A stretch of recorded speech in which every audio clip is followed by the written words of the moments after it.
Bienvenue dans The Big Shift, le podcast pour comprendre la transition écologique dans sa complexité. N'oubliez pas de vous abonner et de laisser un commentaire et 5 étoiles sur iTunes ou Apple Podcast, ça m'aide vraiment beaucoup. Bonne écoute. Bonjour à tous, aujourd'hui c'est la rentrée, on arrive début septembre. Chaque seconde, c'est 253 kilos de plastique qui sont déversés dans nos océans, c'est 8 millions de tonnes par an. Et aujourd'hui, la quantité de plastique estimée gisante dans nos océans, c'est 110 millions de tonnes. Alors aujourd'hui, on reçoit Florent Marcoux, qui est le directeur de Surfrider Europe, pour discuter de ces sujets qui sont des sujets pressants. Bonjour Florent. Bonjour. Écoute, merci d'être là avec nous et je te propose de te présenter, toi, ton parcours, et puis après on partira sur la Surfrider Foundation. Ouais, super, merci d'abord de l'invitation et de cette opportunité. Donc en quelques mots, j'ai un parcours académique, je ne sais pas si classique, mais j'ai fait une école de commerce et ensuite un DESS, à l'époque ça s'appelait, je crois qu'on dit Master 2 aujourd'hui, sur la coopération Europe-Amérique latine. Donc derrière ça, l'objectif était non pas de fuir la France, mais en tout cas d'aller parcourir un petit peu le monde et donc notamment d'aller découvrir l'Amérique latine. Donc c'est ce que j'ai fait à la suite de mes études. Je suis parti en Argentine, j'ai démarré ma carrière là-bas. Et je suis tombé, j'ai envie de dire un peu par hasard, dans ce que moi j'aime bien appeler Alors c'est facile de le dire aujourd'hui, je dirais le développement sociétal, mais au démarrage c'était plutôt le développement humain. Et, ce qu'on dit l'ESS aujourd'hui. Oui, ça pourrait être ça, effectivement, tout à fait.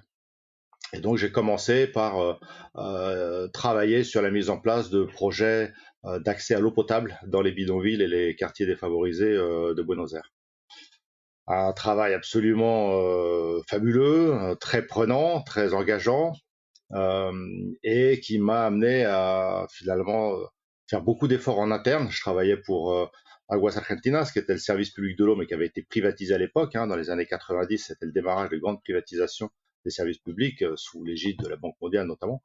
Et donc, c'était la Lyonnaise des Eaux, entreprise française, qui avait gagné le contrat à cette époque-là.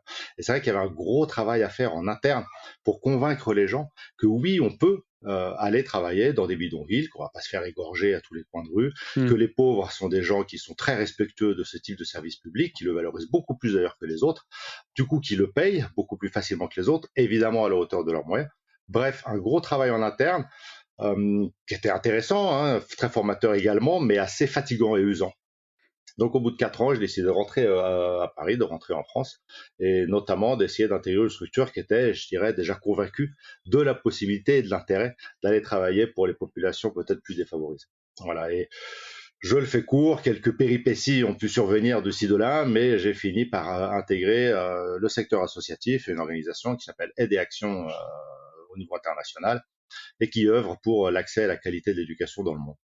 J'ai exercé un certain nombre de fonctions, j'y suis resté 10 ans, oui, un peu plus de 10 ans je pense, donc aussi bien sur des métiers de fundraising, mais également ensuite de direction, puisque j'ai pris la direction d'Aide et Action France pendant environ 4 ans, et j'ai fini sur une direction, enfin sur un poste que j'ai aidé à construire finalement au niveau international, qui était, je dirais, assez novateur et qui l'est encore d'ailleurs dans le secteur associatif, c'est ce qu'on appelle les postes de responsable qualité. Comment on essaye d'optimiser nos processus de fonctionnement, de travail, pour gagner en efficacité et en efficience. Moi, je pense que c'est un élément clé, parce que on n'a certes pas d'actionnaires dans le secteur associatif qui sont là pour attendre des dividendes à la fin de chaque année. Mais en l'occurrence, on nous confie de l'argent, que ce soit de l'argent public, que ce soit de l'argent d'entreprise et de mécènes, que ce soit évidemment, a fortiori, l'argent de particuliers, de citoyens. Et moi, j'estime qu'on a un devoir peut-être encore plus important que les autres d'utiliser cet argent à bon escient et de le placer au bon endroit pour avoir de l'impact. Fameux mot assez galvaudé qu'on utilise tous dans le secteur associatif. Je ne sais pas si on aimait tous la même chose. Mais c'est pas si simple d'ailleurs à mesurer l'impact. On pourra revenir dessus avec plaisir, mais c'est un vrai sujet. Bon voilà, je suis resté donc une bonne dizaine d'années à Aide et Action. Pour des raisons personnelles, je suis parti m'installer au Pays Basque, région de cœur et notamment familiale, que ce soit pour ma femme ou pour moi-même.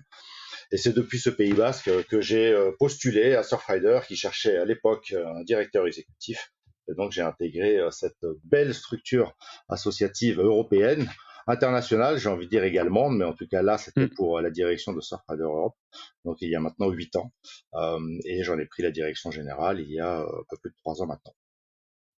Voilà à peu près en D'accord. quelques mots le parcours.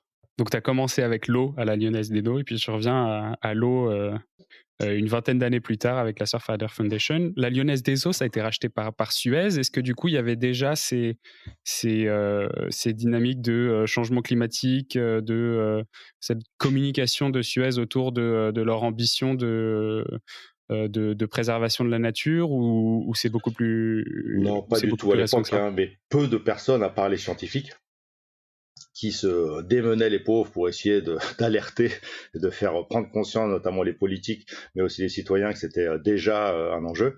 Mais on n'en parlait pas du tout, c'était pas forcément un enjeu. Moi-même, je n'y étais pas confronté, j'étais dans des logiques plutôt de pauvreté, d'exclusion, voilà, d'accès à la propriété, d'accès aux services publics, parfois de survie, hein, parce qu'on était dans ces situations-là, ça dans les bidonvilles à Buenos Aires, mais après en Afrique, dans lesquels j'ai beaucoup été amené à travailler, et en Inde voilà, ou ailleurs. Donc c'est vrai qu'on l'évoquait pas forcément. Ça a commencé à venir à aider Action, parce que finalement l'éducation était un bon levier aussi pour faire face aux problématiques, on va dire, météorologiques extrêmes, notamment liées au réchauffement climatique. On travaillait dans des pays comme Haïti qui sont frappés régulièrement par des catastrophes naturelles, de plus en plus en interaction avec le réchauffement climatique. Et Mm. donc, ça a petit à petit, c'est devenu une véritable priorité dans les enseignements qu'on essayait d'amener, voilà, dans les différents projets que nous pouvions amener en Afrique, dans les Caraïbes ou en Asie. Et voilà, c'est ce qu'on appelle l'éducation au développement durable, tout simplement. Et ça intègre de plus en plus les parcours pédagogiques dans les différents états. Ça, j'ai vu vraiment l'évolution. Donc là, on parle plutôt entre début 2000-2005 et puis jusqu'à 2010-2015. Et après, bon, c'est enfin devenu un véritable sujet de préoccupation, un peu plus global, j'ai envie de dire. D'accord. Et aujourd'hui, avec la Surfrider Foundation, du coup, tes missions, elles s'articulent comment? Qu'est-ce que tu fais au quotidien? Dans mon rôle de directeur Ouais. général, alors bon, moi j'aime bien définir ce rôle-là comme un rôle de chef d'orchestre. Donc je ne suis un virtuose de rien du tout, mais j'essaye de faire en sorte que la musique soit belle au final. Donc j'anime voilà tout ce réseau, que ce soit de salariés, mais également de bénévoles. Surfrider, on aime se qualifier, alors c'est une terminologie plutôt américaine, hein, une organisation grassroots, donc qui est issue du terrain, qui vient du terrain, c'est-à-dire deux personnes, deux citoyens qui ont envie de s'engager et de se mobiliser. Donc c'est comme ça que Surfrider est né, c'est comme ça que Surfrider grandit. Donc on s'appuie beaucoup sur notre réseau de bénévoles dans une bonne dizaine, dans 12 pays européens aujourd'hui. Voilà, donc il faut animer ce réseau-là de salariés, de bénévoles, faire en sorte que les meilleurs projets émergent et que la structure puisse se développer. Donc moi, dans mon quotidien, j'ai évidemment un rôle d'interface entre la structure salariée et le conseil d'administration et les instances de gouvernance, conseil d'administration et l'assemblée générale. J'appuie et j'impulse la création d'orientations stratégiques, là aussi qui sont co-validées et co-construites. Ça, c'est quelque chose de très important. Et puis, j'anime ou j'impulse un certain nombre d'orientations, de plans de transformation pour que l'organisation soit plus solide et plus durable sur le long terme. Notamment, moi, je surveille et j'anime depuis 4-5 ans maintenant un plan de transformation autour de 3 grands axes. D'abord, un plan d'évolution du modèle économique de Surfrider, qui a souffert il y a quelques années, hein, il n'y a pas si longtemps que ça, en 2016-2017 ont été des années assez difficiles, voire très difficiles pour nous, non pas sur la mission et sur les résultats et l'impact, mais bien sur la structure financière de l'organisation. Donc il a fallu initier une transformation pour être plus solide sur le long terme, améliorer notre trésorerie. Bon, je ne veux pas rentrer dans trop de détails techniques, mais c'est un sujet de préoccupation majeur pour une organisation d'une taille modeste telle que Surfrider. On ne fait pas partie Mm.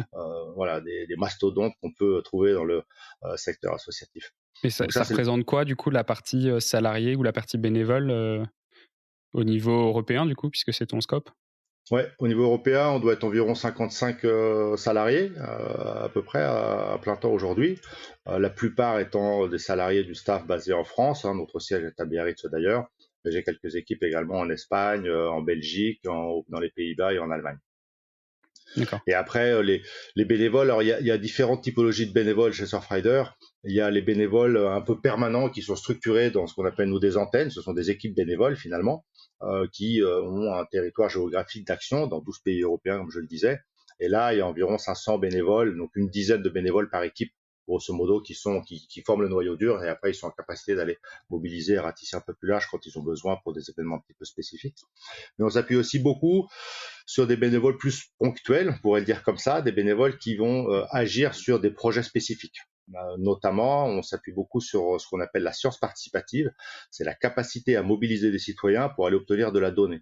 La donnée est cruciale dans notre secteur, dans notre métier, dans notre travail, notamment, je pense qu'on reviendra là-dessus, dans notre travail de lobby ou de plaidoyer, Mm. parce que quand on vient demander, que ça soit à un niveau local, à un niveau national, à un niveau européen, pourquoi pas international d'ailleurs, quand il s'agit du transport maritime, voilà, il suffit pas d'être convaincant et d'avoir des bons arguments. Il faut apporter de la donnée chiffrée sur ce qui se passe réellement sur le terrain, ce qu'on constate, ce qu'on voit, les atteintes, les pollutions, les niveaux de pollution, que ça soit sur les côtes, dans la colonne d'eau, dans les rivières, etc., etc.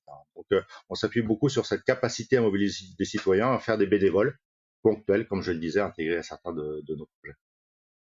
D'accord. Et du coup, donc si on s'attarde un petit peu sur les raisons de l'existence de Surfrider Foundation, quel est l'état en fait des océans? Qu'est-ce qui a poussé la création de Surfrider Foundation et où est-ce qu'on en est aujourd'hui sur la pollution plastique dont on entend beaucoup parler? Alors, vous allez voir, la pollution plastique est un élément, mais il y en a malheureusement tout un tas d'autres. Oui, oui, Donc, effectivement. Surfrider est né de cette problématique de pollution par les déchets aquatiques, et effectivement, 80-90% des déchets aquatiques aujourd'hui sont des déchets plastiques.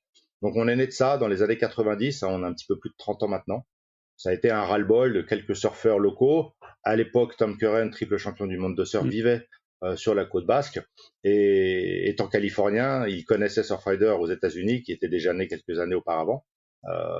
Et donc, il a décidé, avec d'autres amis, de créer Surfrider pour finalement protéger leur terrain de jeu et pouvoir aller surfer, je dirais, en toute sécurité, hein, pour leur santé. Voilà, c'est parti de ça. Donc, on a dès le début travaillé sur les problématiques de déchets aquatiques. On pourra revenir dessus, et particulièrement les déchets plastiques. Mais on a aussi régulièrement élargi le scope de notre intervention sur d'autres sujets, notamment les pollutions, et donc les enjeux de qualité de l'eau, hein, qualité de l'eau et dans son interaction aussi avec la santé des usagers. On a travaillé pendant de longues années, et on le fait encore, sur les problématiques de pollution bactériologique notamment. Et là, bon, on le voit, il y a des étapes successives qui se passent, et on a un rôle qui peut évoluer dans le temps au fur et à mesure que le contexte médiatique, politique, la prise de conscience aussi évolue. Je pense que cet exemple est très bon sur le bactériologique. On a démarré par être dans un rôle de lanceur d'alerte. Mm. Il n'y avait pas réellement de prise en considération de cette problématique de pollution bactériologique et l'impact que ça a immédiatement sur les baigneurs, les surfeurs, en tout cas tous ceux qui sont à Et ça, l'eau ça vient d'où? Ça très vient de régulièrement. rapports scientifiques sur lesquels vous vous basiez pour faire ces alertes? Alors Déjà à oui, l'époque? bah, on a commencé par mener quelques analyses. En fait, on a sorti un programme qui s'appelait les pavillons noirs, à l'époque où sortait la labellisation des pavillons bleus. Et donc pour nous, les pavillons bleus, c'était un label qui était donné à des plages alors qu'elles n'étaient pas suffisamment en bon état par rapport à cette pollution bactériologique. Donc on a, nous, dès que la carte sur les pavillons bleus sortait, on sortait les pavillons noirs et on donnait des mauvais points, en fait, à différentes plages en fonction du niveau réellement de pollution bactériologique. Donc on est devenu un peu la bête noire des collectivités. À l'époque, on n'avait pas beaucoup d'amis, Mm. faut le reconnaître, mais ça a permis de lancer l'alerte, aussi à un niveau plus global et à un niveau européen.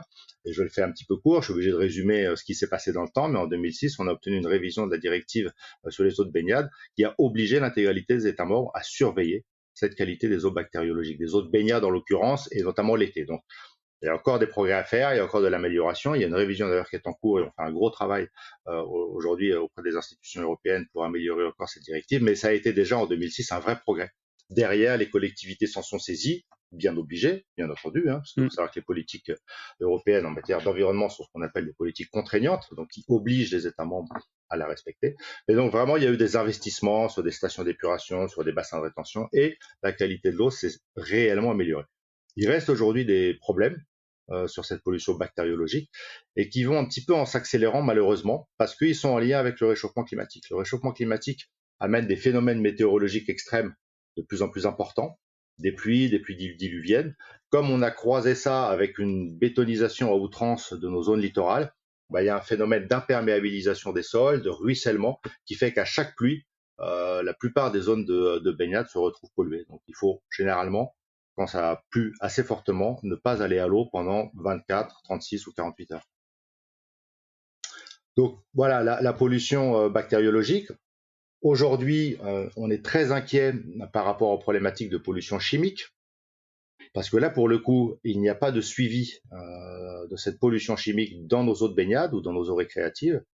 Il n'y a pas d'études épidémiologiques sérieuses qui permettraient de connaître des seuils qui deviendraient nocifs, à partir desquels ça deviendrait dangereux pour la santé des usagers, que ça soit sur les métaux lourds, les pesticides, les engrais, les rejets médicamenteux. Enfin, il y a n'importe quelle molécule chimique, on peut la retrouver dans l'océan. Le problème est de savoir à partir de quand elle peut être dangereuse. Il y a des phénomènes qu'on appelle d'effets cocktails entre différentes molécules qui pourraient se retrouver. Bref.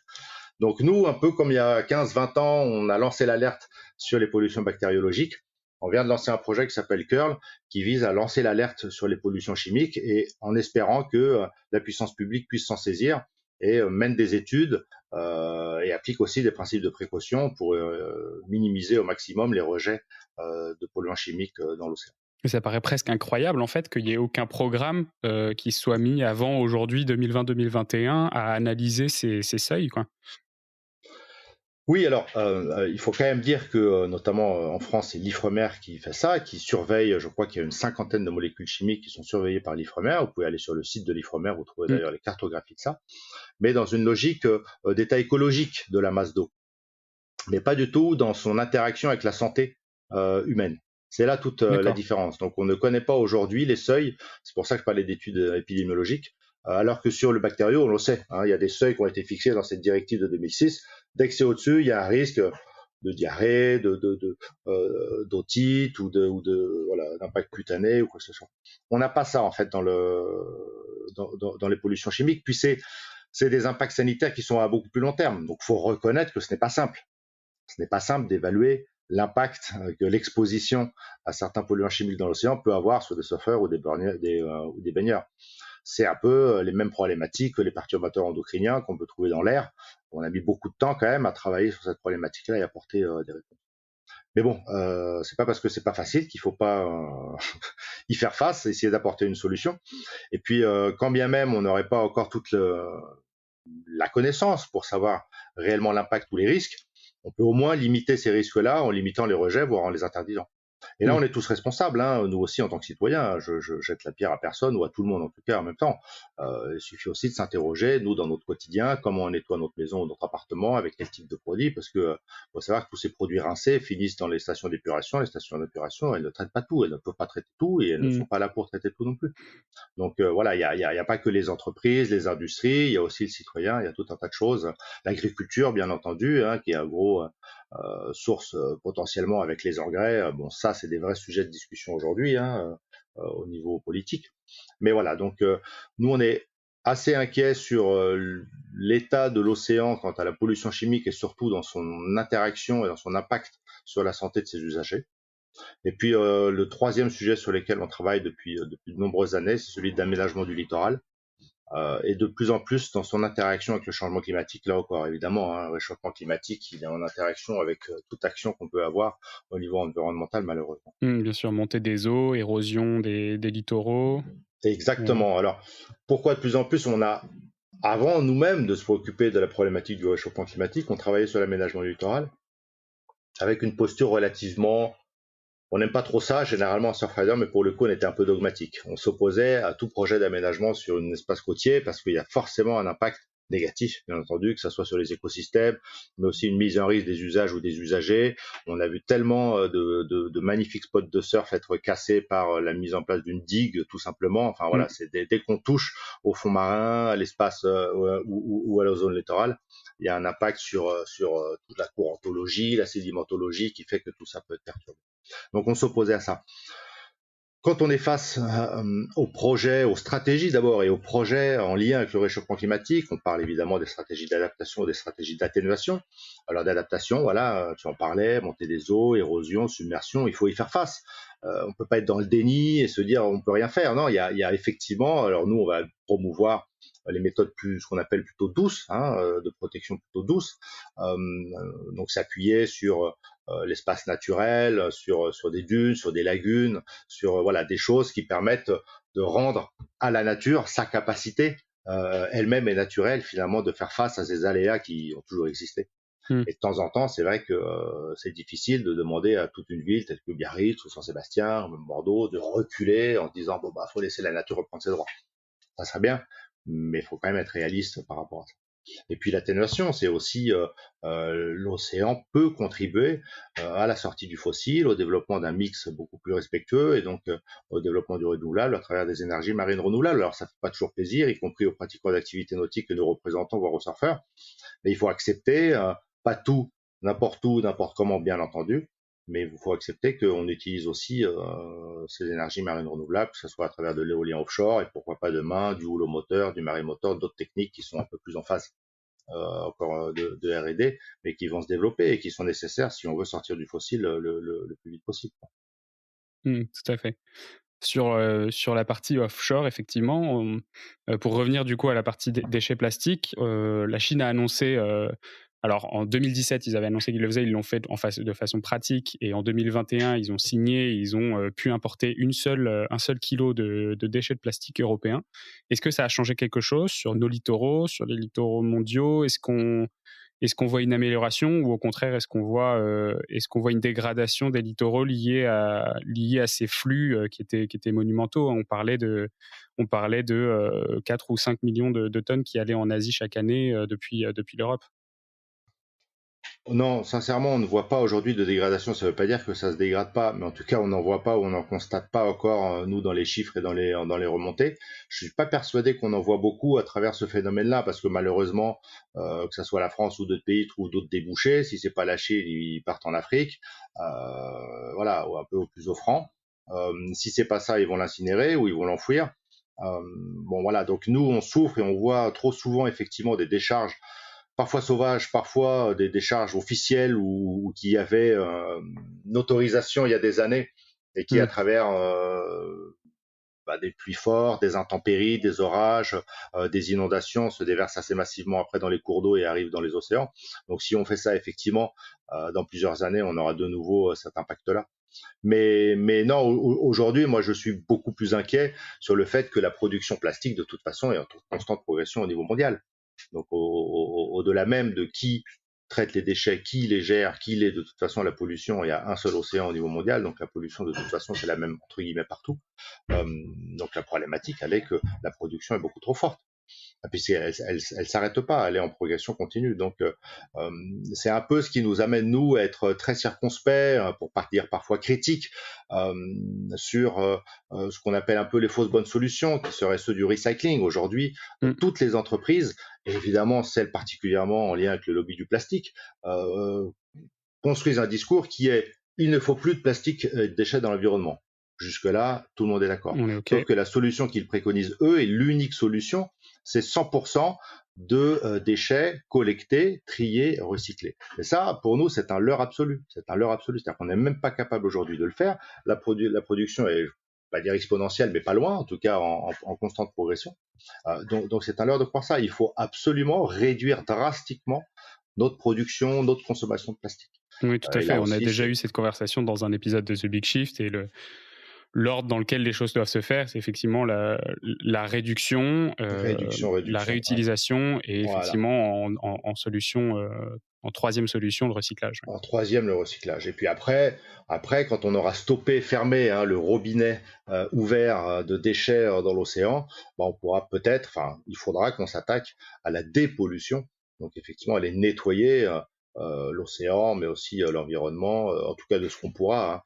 Mais c'est vrai qu'aujourd'hui, je trouve, et on trouve que investir des millions dans des projets de divers et variés pour aller collecter les déchets, les gyres et autres dans l'océan.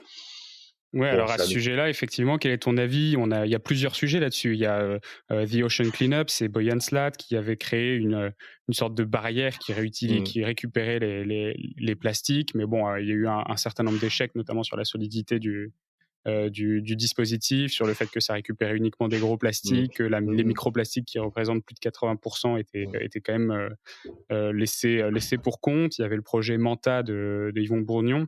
Mmh. Il y a le projet Interceptor qui, lui, était censé être placé dans les rivières, qui est un peu le pendant du Ocean Cleanup au niveau des déchets plein océan. Mmh. Quel est ton avis sur ces dispositifs? Finalement, est-ce que c'est pas des pansements sur, Une sur jambe de bois. des plaies Ouais. ouvertes fortes, quoi? Oui, c'est un peu ça. Alors, quand même, d'abord, je pense que c'est important de dire que toutes ces personnes-là qui s'engagent dans ces projets-là sont des personnes très sincèrement engagées, impliquées, soucieuses de la problématique, conscientes de la problématique. Et donc, on peut les saluer pour ça, parce qu'il n'y en a finalement pas encore assez. Euh, et la deuxième chose aussi qu'il faut dire, c'est que ils contribuent. Je pense notamment, on avait ces discussions en interne sur Bob Boyanslat, ce jeune néerlandais. Ils ont contribué et contribuent encore, mais à être un peu une fenêtre médiatique sur cette C'est vrai, ouais. problématique-là. En ce sens, ça a été positif en tout cas à un certain moment, et ça c'est une bonne chose. C'est vrai qu'après, quand on s'en tient aux faits, 80-90% des déchets qui arrivent dans l'océan, il faut savoir qu'ils coulent. Mmh. Ils arrivent au fond de l'eau. Les autres, même ceux-là et les autres, ils vont se fragmenter. Donc bien souvent, en fait, C'est ces déjà trop tard. projets-là vont s'attaquer à 10% de l'enjeu ou de la problématique au maximum, avec quand même des moyens parfois colossaux qui sont mis derrière. Donc oui, parfois on peut considérer, nous on considère que c'est un peu un pansement sur une jambe de bois. Alors ceux qui essayent de s'attaquer déjà un peu plus en amont, donc sur les rivières, c'est plutôt une bonne chose. En tout cas, je pense que ça permet d'éviter que ça se dilue justement, parce qu'après Mmh. on peut plus rien faire. Donc dans l'océan, moi je pense que on peut plus faire grand chose. Si on arrive à les stopper avant que ça arrive dans l'océan, c'est déjà pas mal parce que ça sera toujours ça de moins à nettoyer après. Puis c'est quand même un impact colossal sur la biodiversité, les Ouais, déchets pour qui se les déversent. auditeurs, du Donc coup, effectivement, on recense qu'il y a à peu près 1000 rivières, il me semble, qui engendrent 80% de la diffusion des déchets plastiques dans les océans. Il me semble que majoritairement, elles sont situées en Asie du Sud-Est.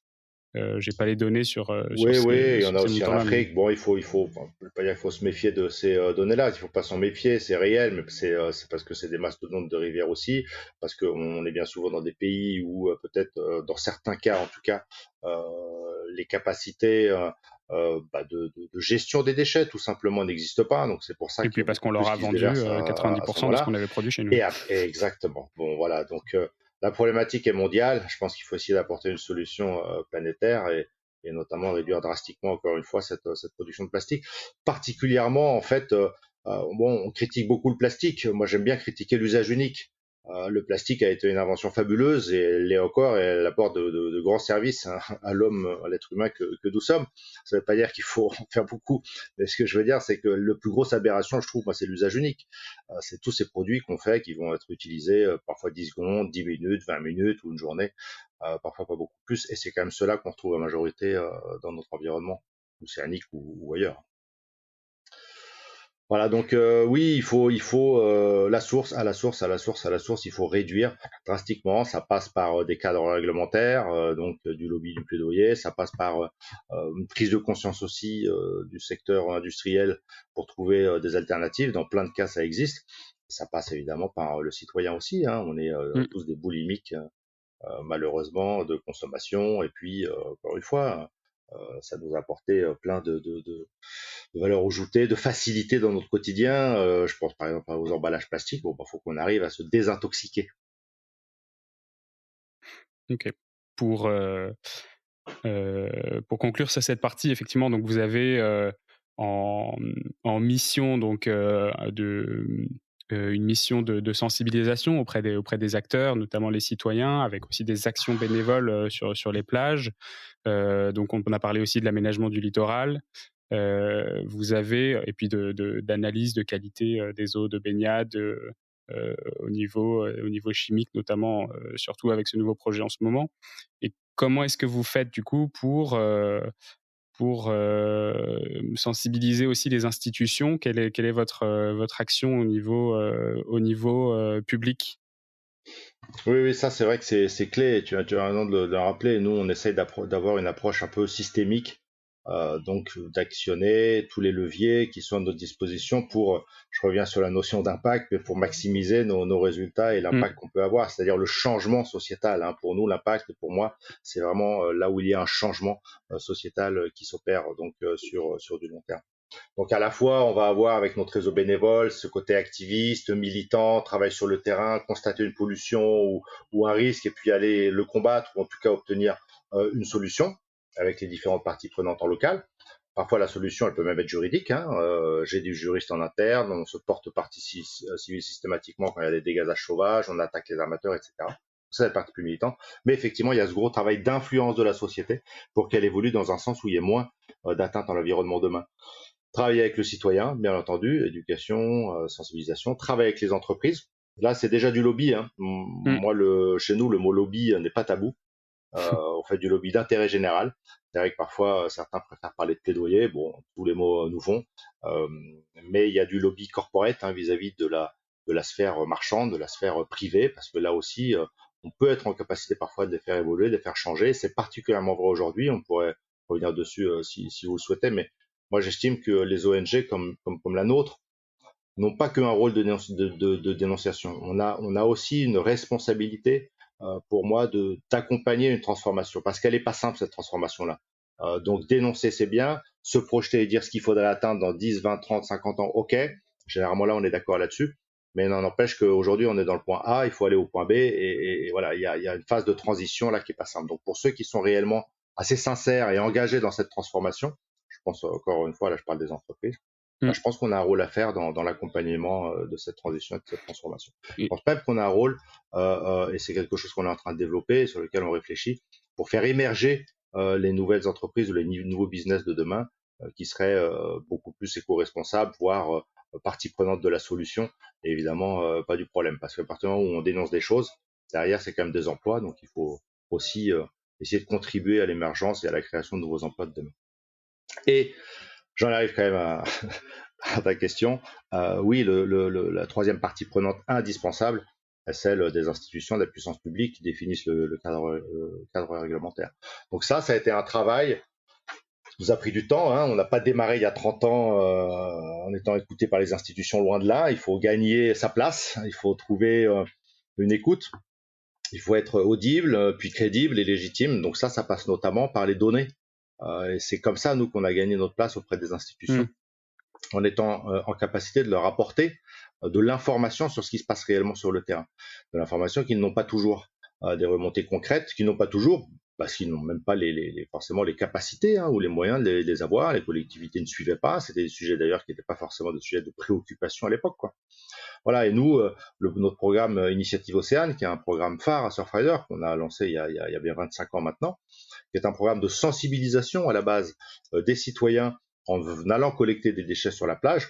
Donc l'enjeu n'est pas de nettoyer, ça contribue toujours au nettoyage, mais l'enjeu est vraiment de sensibiliser, de vivre une expérience et de se rendre compte de la situation. Et ben on s'est appuyé sur ce dispositif-là pour en faire de la science participative. Et donc maintenant, tout organisateur d'une initiative Océane est invité, tout le monde ne le fait pas, mais il y en a beaucoup et de plus en plus qui le font, à suivre un petit protocole. Et une fois qu'ils ont ramassé tous les déchets sur la plage, finalement, bah, ils les comptent, ils les trient et ils les rentrent dans une petite base de données qui nous permet, nous, de faire chaque année un rapport environnemental qui est diffusé très, très largement aux autorités, qui présente l'intégralité finalement de la situation des déchets aquatiques et des déchets plastiques sur les différentes zones côtières, sur les différents littoraux. On le fait en France, mais on le fait aussi en Europe. On a harmonisé nos pratiques avec nos collègues de Surfrider États-Unis pour pouvoir le faire même à un niveau encore plus global. Donc ça, c'est vrai, D'accord. c'est comme ça qu'on a gagné un peu nos galons Ouais. et qu'on a pu intégrer un certain nombre d'espaces ou d'instances. Donc aujourd'hui, on siège dans énormément de groupes, d'instances, de groupes d'experts, d'instances plus ou moins décisionnelles ou de consultation, à un niveau local, par exemple sur des bassins versants, ce qu'on appelle des SAGE, des SDAGE, des clés, bon, c'est des noms un peu techniques, voilà, liés à la gestion des eaux ou des systèmes littoraux. Ça peut être à un niveau plus national. Donc, on fait partie, par exemple, à Surfrider du CNTE, le Conseil national de la transition écologique. Il y a seulement 8 ONG environnementales qui y siègent, dont on fait partie. Et c'est un espace. Alors, il n'y a pas que les ONG environnementales au CNTE. Il y a les syndicats, il y a la représentation aussi d'usagers, etc., de consommateurs et autres. C'est un lieu d'échange, de discussion et de construction, voire de co-construction avec l'État, et donc notamment le ministère de l'Environnement, des nouvelles politiques publiques en matière, encore une fois, d'environnement. Donc on est consulté et on y contribue. On le fait à une échelle européenne, donc c'est pour ça que j'ai une équipe basée à Bruxelles. J'ai 3 personnes permanentes qui sont à Bruxelles et qui animent toute l'interaction permanente avec les institutions européennes, avec les eurodéputés. On participe à 2 groupes d'experts. Il y a peu d'ONG aussi qui ont la chance de faire partie de ces groupes d'experts, qui sont des groupes qui vont conseiller les politiques, les eurodéputés ensuite dans les directives, soit dans leur application, soit dans un manque de directives, soit voilà. Et donc nous, on est notamment sur un groupe d'experts liés aux déchets aquatiques et un deuxième sur la pollution de l'eau, sur les enjeux de qualité d'eau dont on parlait tout à l'heure. D'accord. Et quel est votre poids du coup là-dedans? T'as des exemples de cas d'études où vous avez renversé une tendance, où vous avez alerté et réussi à contrer une fausse bonne idée ou une décision qui n'allait pas dans un sens sanitaire ou écologique suffisant? Oui, bien sûr. Alors c'est un travail de longue haleine, mais heureusement on a des victoires. Et quand il y en a, bon, c'est déjà satisfaisant, mais en plus ça a un impact quand même qui peut être assez important. Alors on va parler de cette problématique aujourd'hui qui est quand même assez bien connue des auditeurs parce que c'est devenu un véritable sujet médiatique et tant mieux. Nous, j'en parlais tout à l'heure, ça fait 30 ans qu'on est né et qu'on a travaillé sur ces problématiques de déchets plastiques. Mais finalement, ça a commencé à sortir dans les médias il y a, 5 ans, pas beaucoup plus. Donc nous, on a l'impression d'être un peu tout seul. Donc déjà, on a contribué. Après, c'est toujours difficile de s'attribuer et on veut surtout pas les lauriers de celui. Mais en tout cas, on a contribué 100% largement parce que c'est notre sujet. Non, bien sûr que non. Et heureusement qu'on n'est pas tout seul d'ailleurs. Mais on a contribué à faire en sorte que ça soit un sujet déjà politique. Ça, c'est la première chose. En France, ça a été particulièrement vrai en 2015, 2014-2015. À l'époque, c'était Ségolène Royal qui était ministre de l'Environnement. Et on a travaillé avec elle sur la réalisation et la mise en place de la loi biodiversité de l'époque, dont les effets se sont fait sentir encore dernièrement, parce qu'après, il y a toujours des délais dans la mise en place, des votes de ratification, les décrets de mise en place, et puis les laps de temps industriels, mais tout ce qui était coton-tige, par exemple, c'était dans cette loi biodiversité, coton-tige en plastique, c'était dans cette loi biodiversité. Mais avec encore plus d'impact. Et petite anecdote que je trouve, moi, que je garde en mémoire, cette même année en 2015, c'était en pleine COP21 à Paris, c'était la première directive européenne sur cette problématique-là qui incitait les États membres à réduire certains des plastiques à usage unique dans les magasins. C'était rien, quoi. C'était vraiment bon, j'allais dire foutage de gueule, pardon pour le mot, mais c'est quand même un petit peu ça. Et en quelques années, 2019, on a obtenu cette directive, fin 2018, ratifiée début 2019, qui oblige tous les États membres à interdire une dizaine de produits d'usage unique en plastique. Donc on voit bien que l'évolution, là, il y a eu vraiment un switch qui s'est opéré en quelques années et plutôt très intéressant. Il y a encore des gros enjeux, tu l'as évoqué d'ailleurs tout à l'heure, notamment ceux des microplastiques qui ne sont pas du tout dans le scope. Alors, il y a l'enjeu déjà de l'application de la directive, parce que c'est bien beau d'avoir une directive, maintenant c'est comment elle s'applique. Donc, nous, on va rentrer dans cette phase. On a lancé l'alerte, on a accompagné la mise en place d'une directive, maintenant on va suivre l'application de cette directive dans les différents États membres, et puis on va continuer le lobby ou plaidoyer pour que d'autres enjeux de déchets plastiques soient pris en compte, et notamment ceux des microplastiques qui sont complètement en dehors du scope aujourd'hui, et qui sont, c'est considérable, l'impact que ça a et ce qu'on retrouve dans l'océan. Donc ça, c'est un exemple d'impact qu'on a pu avoir. Un autre exemple d'ampleur qui est très intéressant à garder en tête, bon, je l'ai évoqué tout à l'heure, 2015, c'était la COP 21. En 2014, on a dit c'est une occasion unique pour essayer de faire en sorte que l'océan soit pris en compte dans ces négociations internationales. Parce que rends-toi compte que ça faisait plus de 20 ans que les grands leaders politiques de ce monde échangeaient, ils discutaient sur les problématiques de réchauffement climatique. À aucun moment l'océan n'avait été cité. L'océan, c'est le plus grand régulateur de la machine climatique. Les gens ne le savent pas, j'en profite pour le dire. Quand on demande à quelqu'un comment tu respires, il va dire grâce aux poumons verts, l'Amazonie, la forêt. Oui, c'est vrai, mais c'est moins de 50%, plus de 50% de l'oxygène, on le doit à l'océan.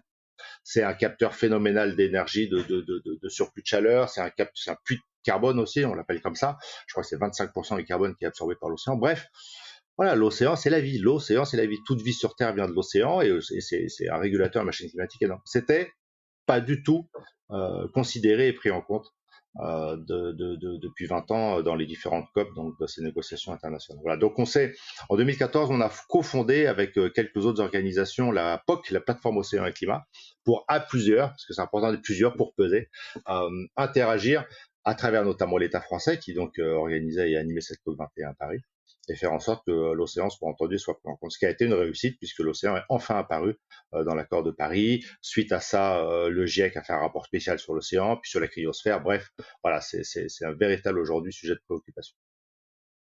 Donc on est entendu. Ça prend du temps. Il faut garder confiance, il faut rester positif. Mais oui, ça peut fonctionner. Comment est-ce qu'on peut aider du coup la Surfrider Foundation en tant que citoyen, en tant que bénévole comment est-ce qu'on fait concrètement? Alors c'est très simple, plein de façons différentes. La première, ça va toujours mieux quand même en le disant, c'est l'acte de don. On l'oublie souvent, mais finalement donner à Surfrider ou à d'autres, c'est très facilement aussi soutenir une cause qui vous est chère. Soit dit en passant, avec les déductions fiscales, c'est une des rares façons de flécher son impôt comme on le souhaite. Donc sur l'environnement, si vous le souhaitez, sur le social, sur ce que vous voulez. Mais en tout cas, l'acte de don est très intéressant évidemment. Donc il suffit de cliquer sur surfrider.eu et vous avez tout de suite les quelques clics pour le faire. Mais bien entendu, on peut devenir bénévole. Donc on l'avait compris, c'est assez important pour nous. On a besoin de cette mobilisation des citoyens sur le terrain pour aller notamment, pas que, parfois combattre des projets, des risques, des pollutions, mettre fin à ça, mais aussi aller obtenir de la donnée qui nous est précieuse et absolument indispensable quand il s'agit d'aller convaincre des décideurs publics. Donc là, vous avez des équipes bénévoles, elles sont toutes répertoriées sur le site internet, il y en a 50, près de 50 aujourd'hui dans 12 pays européens. Là, c'est un podcast, une émission française, donc en France, vous allez en trouver quand même vraiment, surtout les littoraux et pas que, il y en a par exemple à Paris aussi, même en zone urbaine, on peut retrouver des surfriders. Voilà, donc je suis sûr que vous pourrez en trouver une à côté de chez vous. Et puis après, n'hésitez pas à nous suivre et à relayer nos campagnes. On a des campagnes, on essaye de diffuser des messages d'alerte, des pétitions. Voilà, donc c'est aussi une façon très simple pour s'impliquer, s'investir, s'informer aussi. Donc suivez-nous sur nos différents réseaux sociaux. On est évidemment sur les classiques, les Facebook, les Twitter, les Instagram, et voilà. Et puis sur notre blog ou newsletter, quoi. Une dernière question, t'es rentré au pays, t'habites à Biarritz, est-ce que tu surfes? Alors, moi j'habite à la campagne, je travaille à Biarritz, mais je suis un petit village qui s'appelle Hurt sur les bords d'Adour. Non, j'ai pas commencé le surf. Alors je m'y suis frotté un petit peu, hein, évidemment, avec mon entourage ici, Pas le choix. les collègues, pas le choix, quoi. Non, ils me font rêver les surfeurs, mais j'ai pris le bouillon là et c'est pas. Je crois que j'ai démarré trop tard, j'ai démarré trop vieux, avec des problèmes de dos déjà et tout, etc. Non, je pense que c'est pas une excuse, mais voilà. Mais j'ai mis mon fils là cet été, premier stage de surf. J'espère qu'il va prendre la relève avec brio. Mais les surfeurs, moi, j'ai découvert ce monde-là. Alors aujourd'hui, Surfrider, on a une communauté beaucoup plus large que les surfeurs. J'en suis une preuve, de simples passionnés, contemplatifs, baigneurs, à tout un tas d'autres pratiquants d'activités nautiques, de kite, de plongée, de voile, etc. Mais les surfeurs me fascinent par ce sport, quoi, qui est très dur, et les vrais surfeurs, moi, ils me fascinent. Mes collègues qui à 25 ans, en plein hiver, il fait 0 degré dehors, l'eau est à peine 10, et ben, ils y vont. Si la bonne vague elle est à 7h du matin, ils vont surfer de 7 à 8, et à 8h30, ils sont les cheveux mouillés, ils sont ici en train de bosser. Moi, ils me fascinent. Voilà, je trouve ça assez incroyable. Merci beaucoup Florent, c'était un super échange. Eh ben, merci de l'invitation, avec plaisir. À bientôt. À bientôt. C'est la fin de cet épisode de The Big Shift. J'espère qu'il vous a plu et que vous en avez retiré quelque chose pour votre vie quotidienne. C'est ça le plus important. C'est beaucoup plus simple de parler du sujet sensible de l'environnement quand ses amis ou sa famille sont vraiment informés. Alors partagez le plus possible The Big Shift, ça aidera tout le monde. Et si vous avez des questions, des sujets que vous souhaitez qu'on aborde, des invités que vous voulez entendre, ou tout simplement que vous voulez qu'on discute de cet épisode, envoyez-moi un message sur LinkedIn. The Big Shift est produit par Echoes Studio. Si vous avez un projet audio, contactez-nous sur www.echoes.studio. Merci d'avoir écouté jusqu'au bout. Je vous retrouve très bientôt pour un nouvel épisode.